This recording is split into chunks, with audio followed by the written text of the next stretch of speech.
ճիշտ ասած չէի ուզում տենց բանի վերածեի, քաղաքական բանի, տենց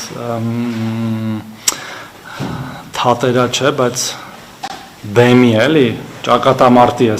ասուլիսը, բայց որ հարցրել են պատասխանեմ, մենք իրականում տեսել ենք այդ շարժման ներկայացուցիչները ինչպես են կառավարել, օրինակ մի կարևոր ակտիվ Հայաստանի Հանրապետությունում, որը ռազմավարական ակտիվ ա եղել եւ ինչպես են մտել յուրաքանչյուրիս գրպանը,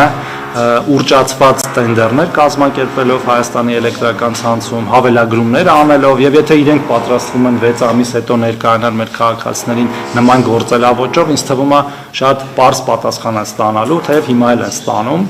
եւ այդ անպագորգոր հայտարարությունները տարբեր տեսակի պարզապես փուչ են, երբ որ դու համեմատում ես իրենց գործելավոճի հետ։ Իսկ այն ինչ որ մենք անում ենք շատ հրապարակային եւ թափանցիկ է, չեմ ուզում նույնիսկ անդրադառնալ այդ բան թիրախավորմանը կամ պիտակավորմանը, երբ որ հաստատի իրենք ասելիք չեն ունենում բովանդական եւ հիշում են մի բան, որը ակնհայտորեն նախ այդպես չէ,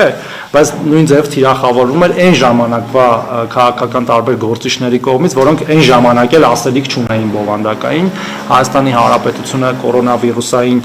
վարակի դեմ թե տնտեսական առումով եւ նաեւ տնտեսական առումով, թե առողջապահական առումով այնպիսի ձևով է արձագանքել, որ